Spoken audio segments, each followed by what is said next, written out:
Information के the right people में आपका फिर से स्वागत है। आज हमारे बीच पहुंचे हैं मनोहर पुनियानी जी, जो व्यापार जगत का एक बहुत ही बड़ा नाम है। नमस्कार मनोहर जी। नमस्कार जी। मनोहर जी, आपके बारे में हमें जैसे कि जानकारी है कि आप व्यापार जगत से जुड़े हुए हैं, तो सबसे पहले हमारे दर्शकों को आप ये बताएं कि व्यापार जगत में आप किस पद प्रतिष्ठा के साथ जुड़े हुए हैं। एज ऑन डे आप क्या क्या जिम्मेवारी निभा पा रहे हैं? ऐसा है कि व्यापार में मैं काफ़ी समय रहा हूँ। अभी भी हमारी एक कंपनी है जिसमें मेरी daughters and my son in law और मैं उसमें पार्टनर्स हैं। उसमें हमारा कॉर्पोरेट इंटीरियर्स का बिजनेस है जो प्रभु कृपा से बड़ा अच्छा जा रहा है। और उसके अलावा मेरी शुरू में आप जानते हैं एड एजेंसी रही है काफ़ी वर्षों तक, और अभी सेक्टर 15 मार्केट एसोसिएशन का मैं 11 साल प्रेसिडेंट रहा हूँ और आज भी चेयरमैन हूँ मैं फरीदाबाद में। हाँ, नई टीम बना दी थी हमने, उसके बाद थोड़ा उनको सबने रिक्वेस्ट किया तो एज ए चेयरमैन मैं भी उनके साथ जुड़ा हूँ। और व्यापार जगत में हमारे देखा जाए तो फरीदाबाद ने बहुत तरक्की की है, जिसकी जो अगर मेन आज हम वजह माने तो एस्कॉर्ट से हमारे शहर को सबको काफ़ी बिजनेस मिला है। सभी मोस्टली जितने लोग आप आज देखेंगे कहीं ना कहीं एस्कॉर्ट से पुरानी बड़ी बड़ी कंपनियों से गुडियर या इस तरह के बड़े बड़े जो ग्रुप रहे हैं उनकी वजह से हमारे आज जो भी आज काफ़ी हमारे व्यापारी लोग काफ़ी आगे निकल गए हैं, बहुत आगे निकल गए हैं। और उनकी अपनी मेहनत भी है, जो उस समय की मेहनत है वो आज रंग ला रही है। आज आप देखेंगे तो काफ़ी आगे पूरे हमारे हिंदुस्तान में नहीं बाहर भी फरीदाबाद का नाम है, एक इंडस्ट्रियल हब करके सभी जानते हैं।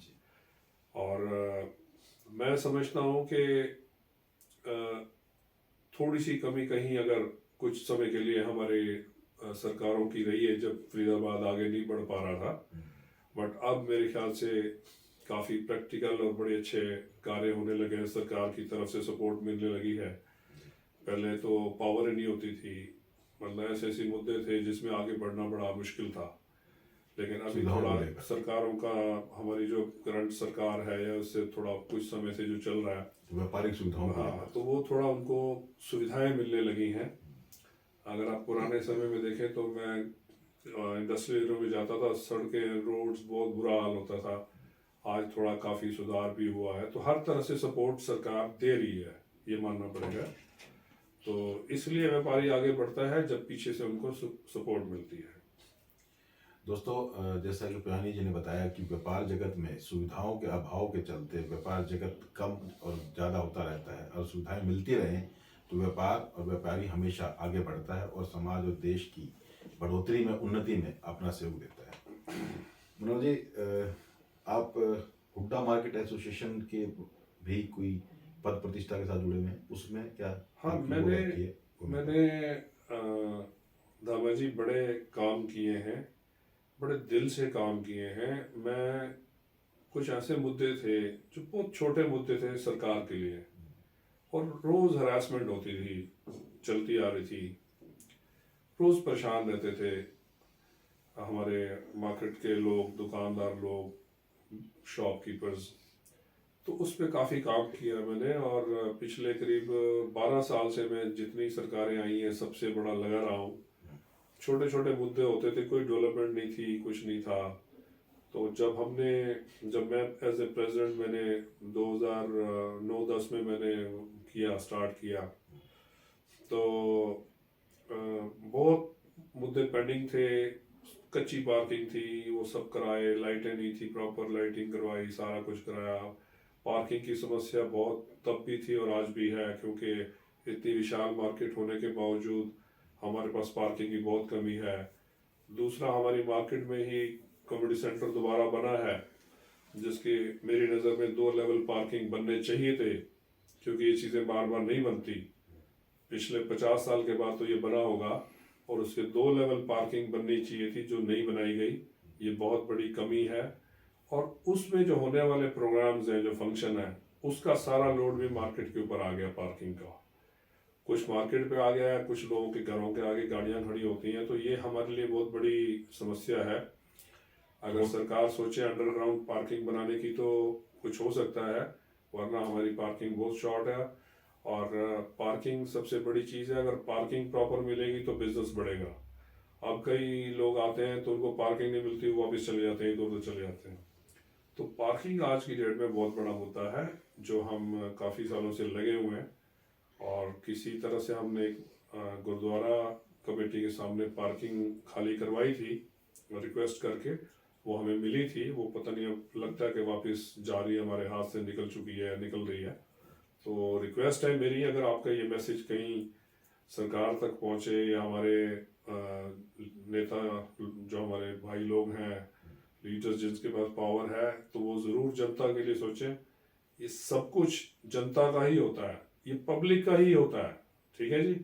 और ये सरकार को, सिर्फ सरकार के पास होता है कि वो हमें सही गाइड करे और सही जगह उसको इस्तेमाल करें। व्यवस्थाएं तो एक प्लॉट ऐसा बंद पड़ा हुआ था जो 40 साल से, वो हमने खुलवाया, हमारे काम आ रही पार्किंग। अब हमें सुनने में आया कि वहाँ कुछ गवर्नमेंट कुछ और करने जा रही है, कि उसको कमर्शियल करने जा रही है, क्या है मैंने सुना है अभी। तो अगर ऐसा है तो मुझे बड़ा दुख होगा, क्योंकि आज जनता को क्या चाहिए, पब्लिक को भी तो कुछ देना चाहिए ना जी। सारी चीज सरकार को पैसा कमा के नहीं होना चाहिए, पब्लिक को भी तो कुछ देना, जनता को दे। वहाँ गुरुद्वारे में इतनी पार्किंग की सख्त जरूरत है, हमारी मार्केट को इतनी सख्त जरूरत है, और उसमें कमर्शियल बनने जा रहा है, कुछ ऐसा मुझे सुनने में आया। तो मुझे बड़ा अफसोस होगा अगर ऐसा होगा तो। दोस्तों, जैसे कि व्यापार जगत से पुजानी जी हैं और इन्होंने अपनी व्यापार जगत से जुड़ी हुई समस्याओं के बारे में चर्चा करी। इन समस्याओं को थोड़ा सा किसी और विषय के साथ जोड़कर आगे हम बढ़ते हैं। जैसे कि मैं अपने पार्किंग की बात करी, पार्किंग जैसी व्यवस्थाएं मार्केट एसोसिएशन में बहुत इंपॉर्टेंट रोल रखती हैं, ये ठीक है। एक तरफ हम कहते हैं जब पोल्यूशन जब बढ़ता है, जब इन्वायरमेंट कोरोना या जो कोई मैसेज आता है इस प्रकार का, तो उसमें बिल्कुल पार्क ना करना या करना एक ही बराबर हो जाती हैं स्थितियाँ। तो जब पर्यावरण के दृष्टिगत जब हम देखते हैं तो लोग पार्किंग की जो व्यवस्थाएं हैं उस पर भी नज़रअंदाज कर देते हैं। उनको लगता है भाई पर्यावरण पहला ठीक होना चाहिए, गाड़ियां कम चलें। इस विषय पर आपका क्या कहना है? पर्यावरण और पार्किंग दो एक विषय हैं, जैसे तो ऐसे ही लिखे हुए हैं, तो इस विषय पर थोड़ा सा आप बताएं कि जो पार्किंग के दृष्टिगत जो पर्यावरण है, क्योंकि अब जैसे बहुत ज़्यादा पब्लिक आ जाएगी तो पर्यावरण भी पोल्यूटेड होगा आपके इलाके का। पहले हम पर्यावरण की बात करेंगे, फिर पार्किंग का भी व्यवस्था का कोई ना कोई रास्ता आपके साथ। गाड़ियां तो देखिए जी आ ही रही हैं, उतना सब कुछ हो ही रहा है, पार्क होने से पर्यावरण नहीं बढ़ना। अच्छा। मार्केट में जो वो है, लोगों का आना जाना जो रहेगा ही। हाँ, फुटफॉल है, लोगों का आना जाना है, वो तो सब जगह है, वो तो सब जगह चलेगा। जो जो जरूरत की चीजें हैं उसके लिए लोग मार्केट आएंगे ही, उसके लिए तो सबको जो चाहिए, लोग ऐसे कोई उससे नहीं निकलते, किसी की जरूरत होती तभी निकलते। सबको पता है कि वहाँ मुश्किल से पार्किंग मिलनी है, कुछ है। बट मैं पर्यावरण की, आपने बात छेड़ी, आपको एक हमारे आम नागरिक को यही नहीं पता कि जब पेड़ कट रहा है तो उसका हमें कितना नुकसान है। आप मानेंगे, मेरे घर के पास एक पार्क है, करीब 3 साल पहले किसी ने बोला जी इसकी प्रूनिंग करनी है, छटाई करनी है, ऐसे कुछ बोला होगा, मुझे नहीं पता था। मैं अपने घर पे था और वहां पेड़ कट कट के गिरने की आवाजें आ रही थी, जो बड़े बड़े पेड़ गिर रहे हैं। अब ये काम वो छटाई का देते हैं आगे, उनको सिर्फ ये होता है कि भाई अगर कोई वॉक कर रहा है, कुछ है, ट्रिमिंग करनी है नीचे से, वो पूरे पूरे पेड़ काट के ले जाते हैं बेचने के चक्कर में। 40 ट्रॉली लकड़ मेरे सामने नीचे बिछा रखी थी, उन्होंने काट काट के छील के तैयार करके 40 ट्रॉली लकड़ लेके गए हैं। उनको मौका मिल जाता है, जिनको ये काम देते हैं, चाहे वो एमसीएफ के लोग हों, चाहे कोई भी हों, जिनको ये काम देते हैं, तो छटाई का उसमें कोई भी इंटरफेयर नहीं करता कि नहीं ये हमारे पेड़ क्यों काट रहे हैं। मैंने जाके चिल्ला चिल्ला के रोका, इन्होंने क्या कर रहे हो, आप बताओ। नीचे की टहनियां काटनी है, ऊपर के खड़े हुए तने जो हमें विरासत में मिले हैं 40-50 साल पुराने, जो तुम पैदा ही नहीं कर सकते हो, आज शुरू करोगे तो पता नहीं कब जाके वो होगा। उसके साथ ये पूरा पूरा हमारा 40% हमारा ये पार्क खाली करके ले गए, जो हमारे पास 40 साल पुराने पेड़ लगे हुए थे। इतने हैवी बड़े बड़े उसके तने, शाखाएं सब काट के ले गए। तो मैं सभी से रिक्वेस्ट करूंगा कि आपके आसपास कोई ट्रिमिंग करनी हो कुछ हो तो आप खुद खड़े होकर करवाएं, वरना ये अपने चक्कर में बेच के लकड़ बेचने के चक्कर में ऐसा करते हैं। दूसरी बात, अभी एक ये रोड बन रही है आपकी 14, 15, 16, 17 ये डिवाइड, ये रोड बन रही है। रोड बन गई, साइकिलिंग का ट्रैक बन रहा है, कुछ और जो भी काम हो रहा है, चलो जी आप काम करिए, रोड चौड़ी करिए, सब ठीक है। इसने किसने ध्यान दिया? सभी पेड़ों की जड़ें कमजोर हो चुकी हैं। 2-3 तो बहुत तगड़े पुराने पेड़, 40-50 साल पुराने पेड़ गिर चुके हैं। आप आने वाले सीजन में देखना, आपको कितने सैकड़ों पेड़ गिरते हुए मिलेंगे। सारी जड़ें कमजोर हो गई हैं, कोई इसके अंदर ध्यान नहीं दे रहा, सिर्फ काम दे देते हैं, कॉन्ट्रैक्ट दे देते हैं। अभी आप देखना, मेरे ये बात आपको कोई शहर में बताने वाला भी नहीं होगा, मैं ही आपको बता रहा हूँ, ये मेरा चैलेंज है। कोई किसी ने गौर ही नहीं किया कि इतनी सारे पेड़ों की आप जाके देखो, आधी जड़ें आपको आज भी दिखेंगी। ये पर्यावरण का जो हमें नए पेड़ लगाना तो बहुत बड़ी बात है, नए पेड़ तो अभी लग नहीं रहे हैं, बोलते 2 लाख हैं, लगते 2000 हैं, ठीक है, वो आप भी जानते हो, मैं भी जानता हूँ, कितने पनपते हैं, कितने लगते हैं, कितना जेन्युइन है ये। तो नए पेड़ तो उतने नहीं लग रहे हैं, और पुराने पेड़ जो हमें मिले हुए हैं उसको हमने कैसे संभालना है, उसको कैसे पलना चाहिए, कैसे उसकी रक्षा करनी चाहिए, ये भी कोई बहुत दूर की बात समझ रहे हैं, कोई आगे नहीं आ रहा। आपको सारी, अभी आप अगर वीडियो बनाएंगे, पूरी रोड दोनों तरफ की पेड़ों की जो आपको जड़ें दिख रही हैं, वो इतने कमजोर हो चुके हैं कि 1-2 आंधियों में अगली बार देखना आप कितने पेड़ गिरेंगे। वैसे ये जो पेड़ों का और पर्यावरण का और ये जो विकास का जो मामला है, ये आप अपने आसपास के एरिया में देखते हैं या ऑल ओवर दुनिया में भी ऐसा महसूस करते हैं कि ऐसे ही हर जगह ऐसा ही हो रहा होगा?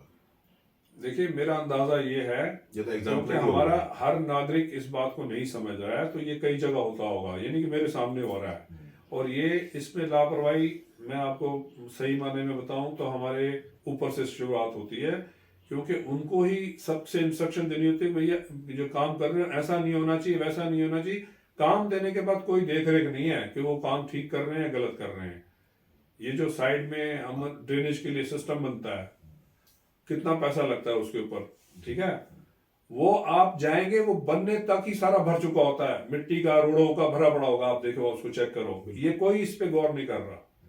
ये जो साइड में इतना पैसा लग रहा है जो ड्रेनेज के लिए, उसको क्या बोलते हैं, मैं नाम उसका वो मिस कर रहा हूँ, लेकिन वो हमारा बनाया किस पर्पस के लिए? वो ऑलरेडी उसके अंदर रोड़े और मिट्टी भर चुकी होती है, वो कहीं उसका आगे कनेक्शन भी नहीं होता, कई जगह कनेक्शन बंद पड़े हुए हैं, वो बन रहा है, दिखावे के लिए बन रहा है, क्या बन रहा है, काम करेगा कि नहीं करेगा, क्या होगा।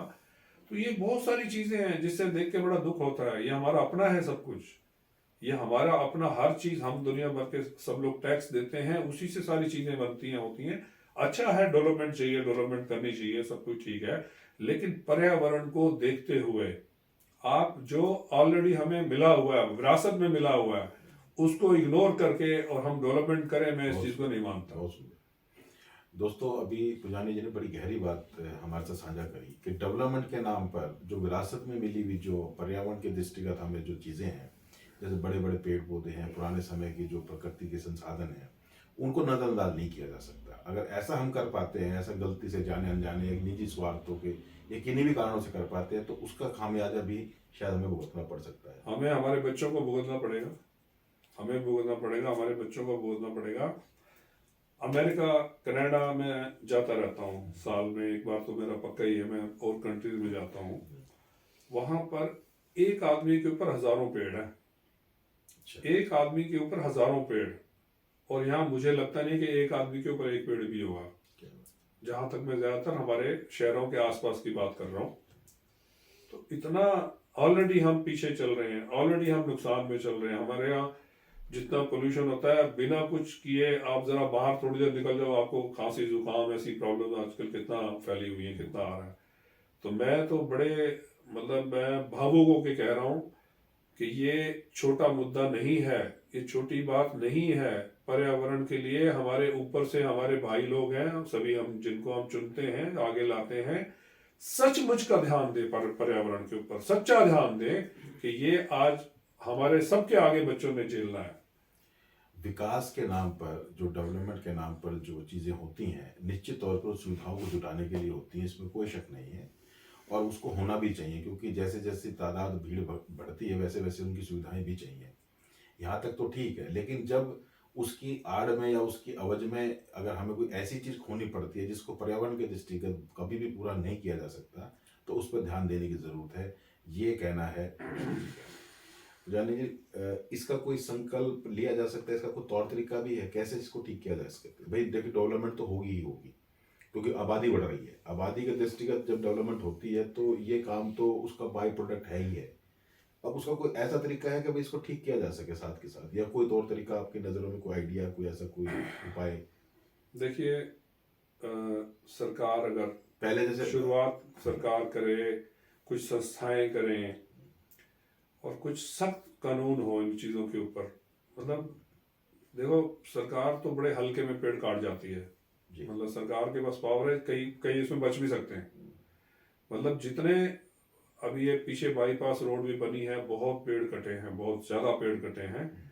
वो क्या होता है, उसमें एक कोई ग्रुप, प्राइवेट ग्रुप भी बनाया जाए कि वो देख रेख में काम कराए कि क्या कितना बच सकता है उसके अंदर। वो उन्होंने जिसको कॉन्ट्रैक्ट दिया उसको तो मौका मिल गया सफाई करने का, उसको मैक्सिमम ले जाने का, सब कुछ बिकता है। लेकिन अगर आप कोई प्राइवेट लोगों के भी ग्रुप बना दें, कमेटियां बना दें कि ये आपकी देख रेख यहाँ से यहाँ तक की जिम्मेदारी है, ये है कुछ है, तो कम से कम वहां पर कुछ चीजें बच सकती हैं। मतलब इसमें मुझे लगता उसकी है भरपाई कि किसी और अगर होगी। किसी अगर अगर आपने 100 पेड़ काटे हैं तो 100 में से आप 20-30 पेड़ बचा सकते हैं जो रास्ते में नहीं आ रहे हैं या कुछ है, वो तो आए ना आए वो तो पूरा साफ कर देते हैं। तो पर्यावरण जो हमें मिला हुआ है, जो कोई दे ही नहीं सकता दोबारा, आप आज पेड़ लगाओगे 20-30 साल बाद वो कहीं जाके हमारे काम आएगा। तो ये चीजें बड़ी गहरी हैं, ये इसमें बहुत कुछ चाहिए, इसमें कमेटियां बनानी चाहिए, पब्लिक को इन्वॉल्व करना चाहिए, जिम्मेदारी देनी चाहिए। ये तो ठीक है, किसी को कॉन्ट्रैक्ट पे दिया, उसने सारे 10 काटने, वो 20 काटेगा। ये ऐसा चल रहा है, बहुत ज्यादा मुझे दुख है इस बात का। देखिए, मैं बड़ी गहराई से देखता हूँ, इन चीजों को महसूस करता हूँ। बड़ी अच्छी समझ के साथ एक बात पुजानी जी ने अपने वक्तव्य में कही है। इनका मानना ये है कि जो विकास होता है निश्चित तौर पर उसमें थोड़ा बहुत नुकसान प्रकृति का होना लाजमी है, लेकिन उसके ऊपर भी थोड़ा सा अगर संयम से, थोड़ा सा विवेक से, थोड़ा सा जागृति के साथ अगर उस कार्य को पूरा किया जाए, करवाया जाए, तो उसमें काफ़ी हद तक उस समस्याओं को रोका जा सकता है जो उसके होने से होती हैं। दूसरी बात इनका ये कहना है, मानना है कि 20 साल, 10 साल, 15 साल उस पेड़ को पनपने में लगेंगे, तो इतने समय तक हमारे परिवार के, हमारे समाज के, हमारे ही लोगों को उसका नुकसान भुगतना पड़ेगा। तो इसके लिए उनका एक सुझाव है कि आप कमेटियां बनाएं समाज में, सरकारों के साथ मिलकर, सरकारों के सानिध्य में रहकर उसको एक इस तरीके से व्यवस्थित करें कि उसको आम जन के साथ जोड़ के और उनको ऐसी जिम्मेवारी दी जाए कि वो ना तो कटने दे, और कटने के बाद अगर कोई व्यवस्था बनती है तो उसका कोई रास्ता भी निकाले। ये बड़ा अच्छा आपने आज मैसेज दिया हमारे को। ये विषय कहीं ना कहीं इनलाइटमेंट से जुड़ा हुआ है कि देखिए, एक आदमी को जब बोला गया कि भाई तू एक पेड़ काट जाने अनजाने में, अगर वो भी इसलिए क्योंकि वो मजबूरी है, ज़रूरत है समाज की दृष्टिगत, और वो एक की वजह में 10 काट देता, तो चेतना का विषय है, उसको उतनी समझ नहीं है। अगर अगर आप समझते हैं इस बात को कि इलाइटमेंट इज़ अ पार्ट, कि भाई इलाइटमेंट नहीं है उस बंदे की, व्यक्ति की, क्योंकि वो उतना पढ़ा लिखा नहीं है या उतना उसकी समझ नहीं है।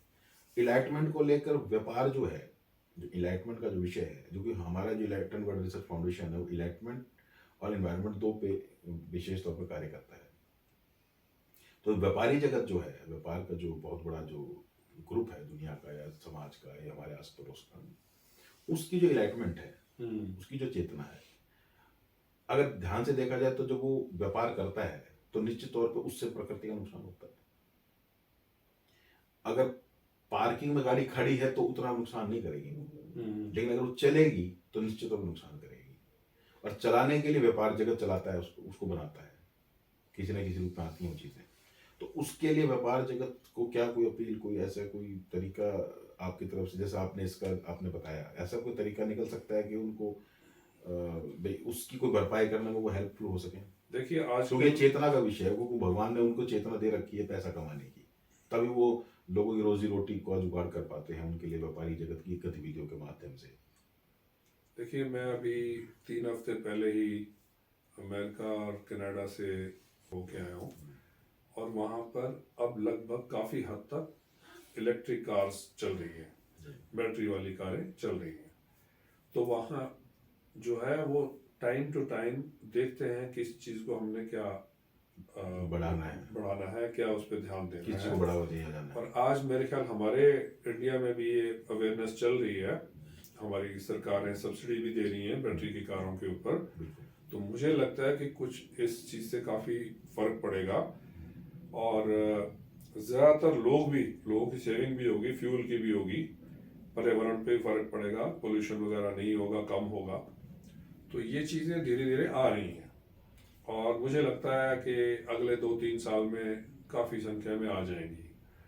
और बाकी क्या है, देखो जी, आप इंडस्ट्री की डेवलपमेंट या किसी तरह की भी डेवलपमेंट तो कोई रोक ही नहीं सकता। वो तो हर कंपनी अपने लिए भी करती है, जो भी है वो तो डेवलपमेंट तो चलती रहेगी, उसको तो हम नहीं रोक सकते। हाँ, उसके साधन जो हैं, अब सरकार काफ़ी इसमें अपना इंटरेस्ट ले रही है। आप देख रहे होंगे स्कीम आती है भी, इतना कारों पे छूट सरकार की तरफ से भी है, टैक्स भी कम है। ये तो आम जन से जुड़ा हुआ विषय हो गया, क्योंकि आम जन से जुड़ा हुआ व्यक्ति है जो भी जी। है, वो तो चलो मतलब कि उस तरह के क्या नाम है, अपने उपकरण ले सकता है या कारें गाड़ी या जो भी अडॉप्ट कर सकता है। लेकिन जो व्यापारी जगत की जो गतिविधियां हैं जिससे बड़े लेवल पर नुकसान हो रहा है, तो व्यापार जगत उसको कैसे कम कर सकता है। हालांकि उस पर भी सरकार की बहुत सी योजनाएं हैं जिसपे वो अगर चाहे तो अडॉप्ट कर सकते हैं। जैसे एक सोलर ऊर्जा का भी है एक पैटर्न, या और जो ईंधन के जो भी साधन हैं, या धुआं ना निकले चिमनी, या जो भी टेक्निकल जो भी हम इतना नहीं समझ पाते, आप ज़्यादा बेटर समझ पाओगे इन विषयों को। देखिए, सरकार के प्रेशर की वजह से, हालांकि हमारे भाइयों को, जो हमारे उद्योगपति भाई हैं, उनको दिखते भी आई पीछे जनरेटर्स की वजह से। जनरेटर से पोल्यूशन होता है, फिक्स है, लगना ही है, चलना ही है, कंपनी चलानी है, सब कुछ है, उसके ऊपर एम्प्लॉयमेंट भी है, सबको सब कुछ मिलना है। तो पीछे दिखते भी आई, उन्होंने फिर भी गैस पे उसको कर दिया। अभी कंपलसरी किया हुआ है शायद, गैस के वो हो गए हैं जनरेटर जो है। तो चल तो रहा है साथ साथ, कोशिश तो चल रही है भी ऐसा हो, कम से कम पोल्यूशन हो, जो भी हो। बट हमें जी क्या है कि हमारी कंट्री में लिमिट है हर चीज़ की। अगर आप उसको ज़्यादा दबाते हो तो हर चीज़ इफेक्ट करती है। अब बिजनेसमैन कहाँ जाएगा, इंडस्ट्रीज कहाँ जाएगा, उसके एम्प्लॉयज़ हैं, उनको सैलरीज देनी है, सब कुछ करना है, सब कुछ चलना चाहिए। उस हिसाब से थोड़ा सा कहीं ना कहीं रास्ता सरकार भी चाहती है भी निकले। तो मैं देखता हूँ बीच का रास्ता निकलते रहते हैं, चल रहे हैं। कुछ लोग बड़े परेशान होते हैं। व्यापारी जगत इसका कुछ सोल्यूशन अपनी तरफ से दे सकता है, जैसे आप दे रहे थे अभी, ऐसा वो भी तो दे सकते हैं, उनका कोई सुझाव। देखिए, मुझे सच में अगर मैं आपको बताऊं तो इस वक्त मैं ज़्यादा व्यापार वगैरह में नहीं हूँ। मतलब मेरी कोई इंडस्ट्री नहीं है, इस तरह का नहीं है, मेरा डिफरेंट काम है। जी जी। तो उसके लिए तो आप हमारे मार्केट, आपका मार्केट का और लोग जो इंडस्ट्री में ज़्यादा वो रखते हैं, आप उनसे जानकारी मिलेगी आपको। ठीक। जी। आप, मैं आपको थोड़ा सा व्यक्तिगत तौर पर भी जानता हूँ, बहुत से मंचों पे मैंने आपको देखा है, मिलते रहे हैं।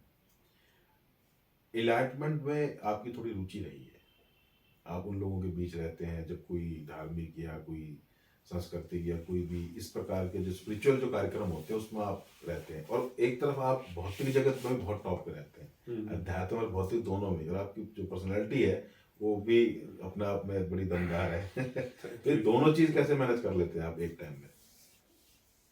मैं एक आपको दिल से बात बताऊं, हम सभी का, जिसको भगवान ने संपन्न बनाया हुआ है, कुछ तो संपन्न है, कुछ उससे भी ज्यादा संपन्न है, बहुत कुछ है सबके पास। हम सबका ये फर्ज बनता है कि अगर हम संपन्न हैं तो दूसरों को, जो नीचे वाले हैं, उनको भी उठाएं। और कोई सच में अगर कोई किसी मुसीबत में, प्रॉब्लम कोई है, किसी की बच्चियों की शादियां करानी है, किसी का कुछ है, उसके वो फंड्स नहीं है, तो ज़रूर सोचना चाहिए। मैं बहुत सी संस्थाओं से जुड़ा हूँ, करीब 9 संस्थाओं से मैं जुड़ा हूँ, जहाँ जिस तरह की मेरे को प्रभु का आदेश होता है, मैं थोड़ा सहयोग करता रहता हूँ, लगा रहता हूँ। कहीं बच्चे मैंने स्पॉन्सर किए हुए हैं, कहीं वृद्धाश्रम में कुछ किसी चीज़ की ज़रूरत है, कहीं और किसी भी तरह की ज़रूरत है, तो मैं सब जगह हाजिर रहता हूँ। और मैं समय से भी रहता हूँ कि कभी उनको मेरे को किस तरह से याद किया, मैं समय है तो समय के हिसाब से है, उनकी कोई नीड है तो उस हिसाब से है। सामाजिक दृष्टिकोण कई बार मैं अकेले किसी चीज़ को सोचता हूँ के लिए मैं बहुत जगह करता हूँ, तो मेरे लिए थोड़ा ये ज़्यादा बड़ा है, तो 5 साल अपने दोस्तों को फ़ोन करता हूँ, सारे ही तैयार हो जाते हैं। तो कुछ ऐसा बड़ा काम होता है तो हम मिलजुल के भी करते हैं। पीछे में आपको रिसेंटली हमने 1 साल पहले करीब एक national association for the blind है 5 नंबर में, तो बहुत बड़ा काम कर रहे हैं। एस पटवा जी वहाँ के प्रेसिडेंट रहे हैं और अभी भी हैं, बड़ा बहुत सेवा करते हैं वो भी। किया हमने पटवा जी का इंटरव्यू किया है। हाँ, तो वो मैं वहाँ पर एक शादी के लिए उन्होंने मुझे एक बार कहा कि 1 लाख रुपए एक शादी के होते हैं और इनको ऐसे है। मैंने कहा पटवा जी हो गया, मैंने पहली बार में मैंने कहा हो गया, कोई साथ में देंगे तो बहुत अच्छी बात है, नहीं तो प्रभु कृपा से जैसे भी होगा। इसमें मेरे दोस्तों ने मिलके हमने मिलके वो किया और मैंने क्लब को इन्वॉल्व कर लिया। हमारे क्लब में से मेंबर्स ने मिलजुल के हमने वो शादी की, हम शामिल हुए। ये नहीं कि हमने फंड्स दिए, हम उसमें शामिल हुए तो उनको कितनी खुशी मिली कि हम लोग उनके 20 लोग करीब हमारे क्लब से शामिल हुए। और आपको एक बात बता रहा हूँ, रोटरी में पहली बार गवर्नर ऑफ हरियाणा ने उसको रिकॉग्नाइज करते हुए, तब मैं बाहर था, विदेश में था, तो हमारे उस वक्त डॉक्टर ललित असीजा प्रेसिडेंट थे, तो वो जाके उन्होंने रिसीव किया। गवर्नर ऑफ हरियाणा ने उस बात के ऊपर उनको एप्रिसिएशन सर्टिफिकेट दिया और मोमेंटो दिया। मैं एक चीज जरूर कहना चाहूंगा, देखिए जब इलाइटमेंट का विषय आता है, चेतना का विषय आता है, तो सोशल सेगमेंट पे तो चलो ठीक है, हम गरीबों की जरूरतमंदों की हेल्प करते ही करते हैं और करनी भी चाहिए। अभी जिस विषय पर अगर हम जब पर्यावरण की बात कर रहे थे, ये लोग तो बोल देते हैं, जरूरतमंद आदमी मुंह से बोल देता है कि मुझे ये जरूरत है, ये मुझे ये चाहिए। जो पशु पक्षी जीव जंतु बेजुबान या पेड़ पौधे, वो बोलते नहीं है। उनका उनका कोई कोई नाम से कोई रिकमेंडेशन नहीं करेगा, भाई मुझे तकलीफ है, या मुझे काटा जा रहा है, या मुझे बांटा जा रहा है, या मेरे को खत्म किया जा रहा है। तो उनके लिए व्यापारी जगत को आप क्या कहना चाहेंगे? देखिए व्यापार से निश्चित तौर पर, या किसी मार्केट से भी कहीं अगर बात करें, या किसी भी गतिविधि से, आप तकरीबन पूरे हुड्डा मार्केट एसोसिएशन की, फरीदाबाद की संस्था के चेयरमैन हैं, ठीक है, और तकरीबन 25 के आसपास यहाँ पर आपके अंडर में वो मार्केट एसोसिएशन आती हैं। अब वहाँ पे गतिविधियाँ भी होती हैं, आप एक रिप्रेजेंटेटिव हैं पूरे बड़े लेवल पर किसी सब्जेक्ट के लिए। मार्केट में अमूमन लोग खुशियाँ खरीदने आते हैं, ऐसा माना जाता है। जब वो खुशियाँ खरीदने आते हैं, तो खुशियाँ जो भी मार्केट में अवेलेबल है विषय वस्तु के संबंध में, वो तो ठीक है। उसके बाद भी वो व्यक्ति खुश नहीं होता, क्योंकि प्रकृति कहीं ना कहीं नुकसान महसूस कर रही है कि भाई मेरा नुकसान होने के बाद ये सब हो रहा है। तो जब वो बेजुबान और जो जानवर या जो पशु पक्षी या जो पेड़ पौधे हैं, जिनको काट के, छांट के, बांट के जब वो विषय वस्तु बनाई जाती है, रखी जाती है, थोड़ा गहरा विषय है जरूर, लेकिन उनकी कोई सुनवाई नहीं है। वो सुनवाई इसलिए कि वो बोल नहीं सकते। भाई गरीब आदमी बोल लेगा, अमीर बोल लेगा। तो ये जो धनाढ़, ये जो परिवार है हमारे, जो साधन संपन्न परिवार है, उनको कोई ऐसी कोई व्यवस्था के साथ नहीं जोड़ा जा सकता। आपका क्या कहना है? नहीं, देखिए, जिसकी आवाज ना हो। देखिए पहले की बातें थोड़ी और हैं। आज हमारा इलेक्ट्रॉनिक मीडिया, व्हाट्सएप वगैरह आप ले लो, इस पे इतने पक्षियों पे, पशुओं पे, इन सारे मुद्दों पे कुछ ना कुछ मैसेज भी आते हैं, वीडियोस भी आते हैं।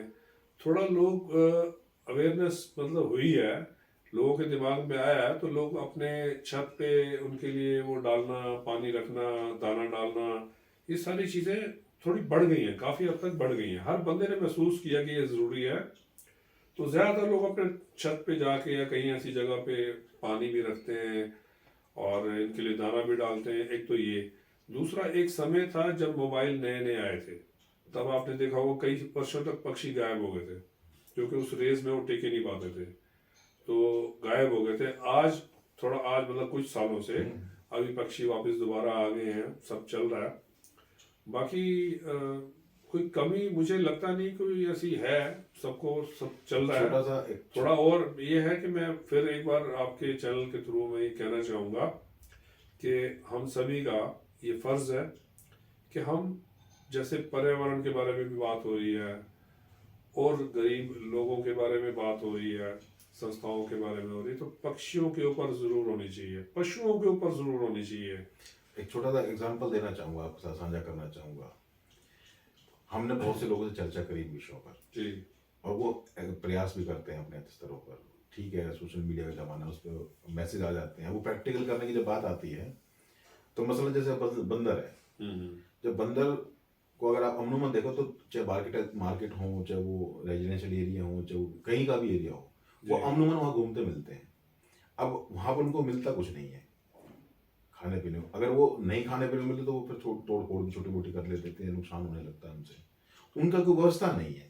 अगर कायदे से देखा जाए वो तो खुद ही आके मांग रहे हैं, फिर उनको नहीं मिल रहा, क्योंकि उनको डर, भाई आम आदमी को तो ये लगता है कि काट ना ले, उसको ये लग रहा है कि मेरे को कुछ है नहीं खाने को, उसके हिस्से के पेड़ पौधे कट गए। एक इंटरव्यू में किसी व्यक्ति ने बोला था, वो उसने ये बोला था कि सर वो आपके यहाँ पर रजिस्ट्री के पेपर लेने नहीं आया है, आपके कागज, आपका कुछ सोना चांदी हीरे जवाहरात लेने नहीं आया है, वो अपनी जगह पर आया है। जो पेड़ कटा था उसको सिर्फ उतनी ही सेंस, उतनी ही लैटमेंट है, और वो सिर्फ पेड़ों की वजह से आता है। उसको लगता है भाई मेरा घर है, उसकी स्मेल है उसको। जब उसको दिखता है यहाँ तो ईंट पत्थर के ये बन गए हैं, तो उसको खाने को कुछ नहीं मिलता तो छीना चपटी करता है। उसको लगता है कि मुझे खाने को तो कुछ मिला नहीं। हमने अपनी प्रॉपर्टी लेकर उसके एवज में दुनिया भर की सर्विस एजेंसीज को पैसे तो दे दिया, उसको तो कुछ नहीं मिला। ये एक अनपढ़ आदमी ने मुझे अपने इंटरव्यू में बोला, मेरे इंटरव्यू में है वो, आप सुनना चाहे तो मैं भेजूंगा आपको वो। तो वो कहते हैं कि भाई आप उनकी क्या व्यवस्था कर पाते हैं, वो क्वेश्चन है समाज का। देखिए, बंदरों का शहर में तो कोई वो है नहीं एक्चुअली, ये तो जंगल वगैरह इधर उधर रहने वाले वो हैं। अब वो शहर में आ जाते हैं घूमते भटकते जैसे भी है या कुछ है, वो एक अलग पॉइंट है। हमारे पार्कों के पेड़ बंदरों के लिए नहीं है, वो तो आप समझते हैं, या तो बंदर रहेंगे आदमी जा पाएंगे, हमारे बच्चे जा पाएंगे। बिल्कुल। तो वो तो गलती से शहर में आ जाते हैं तो भटक जाते हैं, और पीछे काफी ज्यादा तादाद में आ गए थे। देखो, वो हमारे शहर वासियों के लिए तो बंदर किसी भी हालत में ठीक नहीं है, क्योंकि आपको क्या गारंटी है कि वो छोड़ेगा हमें। हमारे ही पड़ोस में किसी ओल्ड लेडी को उसने इतना बड़ा बाइट मारा था कि उसकी कुछ दिनों में डेथ हो गई। तो ये हमारे 2 घर छोड़ के ही ऐसा हुआ था। ओल्ड लेडी थी, बाहर खाना खा रही थी चारपाई पे, तो बंदर ने, बहुत बड़ा बंदर था, उसने अटैक किया, उनको इतना बुरी तरह से बाइट किया, काटा उसने, कि उनकी डेथ हो गई। तो बंदरों का तो यहाँ कोई रोल नहीं, कोई काम नहीं है, होने भी नहीं चाहिए। मैं आपको बताऊं, वो तो हम या बंदर रह सकते हैं या इंसान रह सकते हैं। उसका इलाज, सोल्यूशन निकालने के लिए कुछ लोग लंगूर वगैरह रखते हैं, वो मजबूरी है हमारी। तो ये बाकी बंदरों के लिए ये पेड़ नहीं है, हमारा शहर के पेड़ नहीं है। बंदर तो जंगल में है, वो कुछ गलती से भटक जाते हैं, आ जाते हैं, तो है वो एक हमारा इशू नहीं है। बाकी वो हाँ कंट्रोल करना चाहिए। एक डिपार्टमेंट एमसीएफ के पास होता है जिसमें गाय पशु।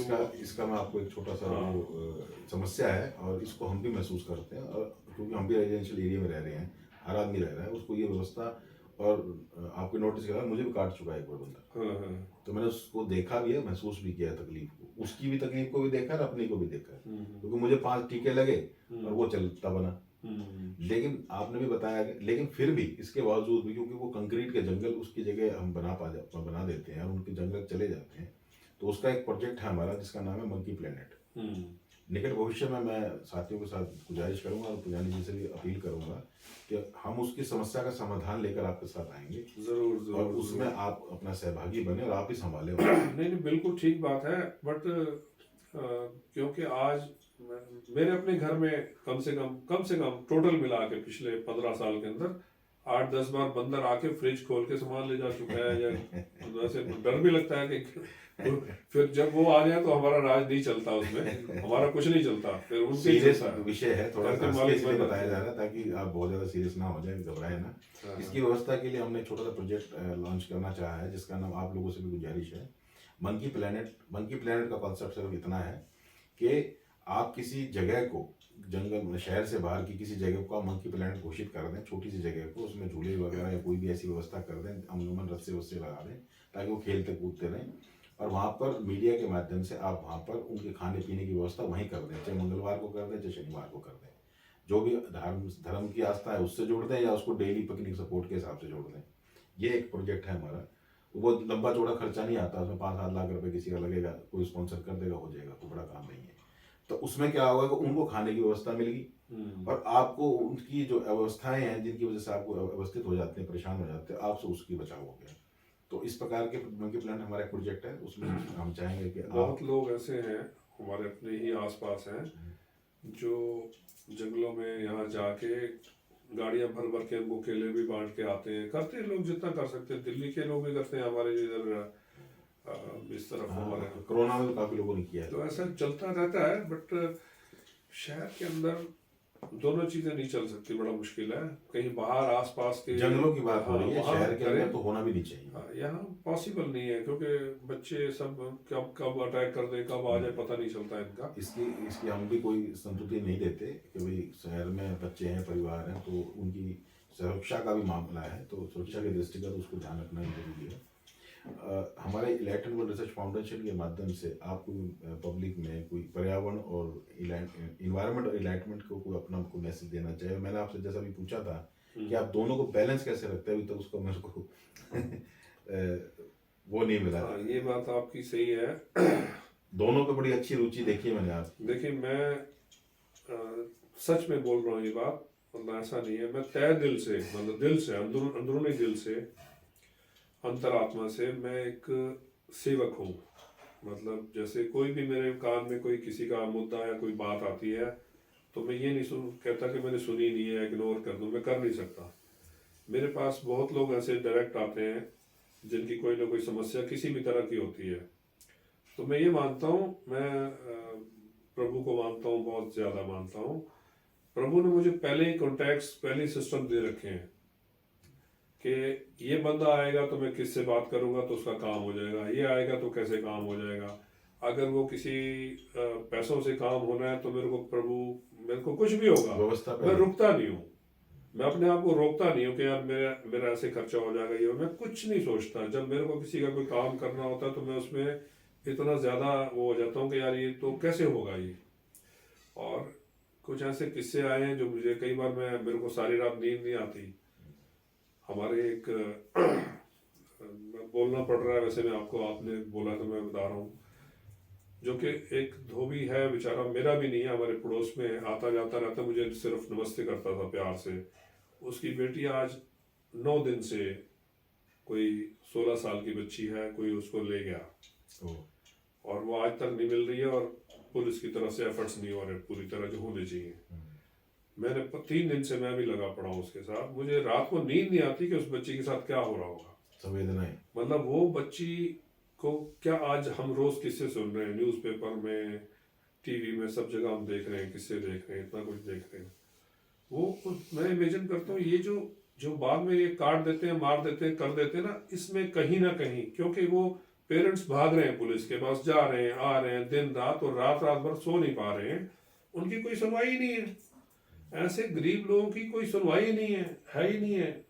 मैं आपको ज्यादा डिटेल में बताऊंगा तो थोड़ा लंबा हो जाएगा, लेकिन मैं इस किस्से की बात नहीं कर रहा। संवेदनाओं का विषय है, संवेदनाएं इसलिए मैं तय दिल से, मेरी कोशिश होती है कि वो किसी को अप्रोच नहीं कर सकता। अगर वो मेरे पास किसी वजह से आया है तो मेरे प्रभु ने उसको यहाँ तक भेजा है, तो मैं उसके ऊपर पूरा कोशिश करता हूँ कि ये काम होना चाहिए। और मैं, मतलब करने प्रभु ने होते हैं, मैंने कुछ नहीं करना होता। मुझे ऑलरेडी कॉन्टैक्ट्स दिए होते हैं, तो मेरे हाथ पैर मार के, कैसे करके, कहीं पर्सनली जाके मैं उनके काम कराता हूँ। और मैं इस चीज़ को हाईलाइट नहीं करता, लेकिन ये है कि किसी ने कहीं से सुना है तो आया तो आप हम सभी के लिए, क्योंकि हमें लोगों की संवेदनाओं को ध्यान में रखकर उनकी हेल्प करनी चाहिए। मनोज जी लंबे अरसे से सामाजिक गतिविधियों में शामिल रहे हैं, और ये इनकी रुचि का विषय है। परमपिता परमेश्वर ने इनको वो विवेक बख्शा हुआ है, उतनी बुद्धि बख्शी हुई है, साधन भले ना हो उतने, और जब नहीं होते तो उनको जुटाने का रास्ता भी नेचर दे देती है। ये तो इनकी रुचि की बात है। और ये दूसरा, जहाँ तक चेतना का विषय, क्योंकि स्मार्टनेस की दृष्टि से देखा जाए तो बहुत एक्टिव और स्मार्ट है हमारे यानी, और भौतिक दृष्टि देखा जाए तो ये बहुत अच्छी पर्सनालिटी अपने आप में देखने को मिलती है। हम कई बार मिलते रहे हैं, बहुत अपने जब रुपये भाव में होते हैं तो बड़ी हैंडसम पर्सनालिटी होती है। तो उधर से आपके मन में सेवा भाव भी आ रहा हो तो कहीं ना कहीं ये दूसरे के लिए मैसेज है कि भाई शरीर का, अपने निजी शरीर का बहुत अच्छा होना, हेल्दी होना, बहुत स्मार्ट होना अच्छी बात है, और वो दूसरों के काम आने का। मैं 1-2 मैसेज देना चाहूँगा। एक तो आप दूसरों के बारे में ज़रूर सोचें, सभी का फ़र्ज़ है ये, हम सब का फ़र्ज़ है कि हम जो गरीब लोग हैं, ज़रूरतमंद हैं, उनके बारे में सोचें, ज़रूर कुछ ना कुछ करते रहें। दूसरी बात, पर्यावरण में इन्वॉल्व हो जाएं, घुस जाएं आप। ये छोटी मोटी बात नहीं है कि कहीं पेड़ कट रहा है तो हमारा क्या जा रहा है, या मेरे को क्या फ़र्क पड़ना है। हमें बहुत फ़र्क पड़ना है, हमें बहुत फ़र्क पड़ रहा है, पड़ चुका है, पड़ने वाला है। तो ये पर्यावरण के ऊपर आप पूरा इन्वॉल्व रहें। अगर किसी को आप बोलते हैं कि हमारे पेड़ कटवा दो या ट्रिमिंग करवा दो, तो 1-2 घंटे आप सामने खड़े होकर करवाएं, वरना ये हमारा पर्यावरण, हमारा विरासत लूट के ले जाएंगे और लूट के ले जा रहे हैं। मेरी अपने भाई लोग जो हमारे शहर के नेता हैं, हमारे चुने हुए हमारे भाई हैं, जो भी उनसे भी वीडियोस हाथ में जोड़ के रिक्वेस्ट है कि ये जो काम किसी को दें उसमें पब्लिक को इन्वॉल्व करें, ये बहुत ज़रूरी है। उसमें आप लोगों के पास समय नहीं होता, आपके पास जिम्मेदारियां ज़्यादा हैं, पब्लिक की टीमें बनाएं। मुझे कहीं भी आप आगे लाना चाहें इन कामों के लिए, मैं साथ खड़ा हूँ, मैं टीम बना सकता हूँ, लोगों को इन्वॉल्व कर सकता हूँ। अब इन चीज़ों से हट के मैं आप सबसे और रिक्वेस्ट करूँगा, मेरा पैशन है डांस और म्यूज़िक। अच्छा, आप संगीत में ज़रूर जुड़े रुचि। ताकि अपने आप को ताज़ा रख सकें। क्या आप अपने घर में अच्छा म्यूजिक सिस्टम रखें, स्पीकर रखें, माइक रखें। अभी कोरोना काल में पता नहीं कितने हजारों लाखों लोग सिंगर बन गए, कोई कुछ बन गया, कोई किचन में, कहीं निजी कहीं हॉबी को कुकिंग डेवलप में, करना। हर कोई अपनी हॉबी के हिसाब से। तो आप कोई ना कोई हॉबीज जरूर रखें और संगीत में इन्वॉल्व हों ताकि आपका माइंड फ्रेश रहे, आप दूसरों के लिए सेवा कर सकें, किसी के काम आ सके। थैंक यू वेरी मच दामा जी। दोस्तों, संगीत को चलते चलते इन्होंने इसलिए साझा कर दिया आप लोगों के साथ क्योंकि संगीत प्रकृति की ही देन है। माँ सरस्वती का जो जिसके पर कृपा होती है वो वही संगीत प्रेमी हो सकता है। तो सरस्वती के रूप में माँ के का इनका ऊपर कृपा भी है और इनकी रुचि भी उसी वजह से है। हम इन्हीं शुभकामनाओं के साथ कि इनकी जो सामर्थ्य, समझ, इनकी विवेक, बल, बुद्धि, चेतनाएं समाज के, राष्ट्र के और देश दुनिया के साथ साथ पर्यावरण के क्षेत्र में काम आती रहें, इन्हीं शुभकामनाओं के साथ विदा लेते हैं। नमस्कार। Thank you very much.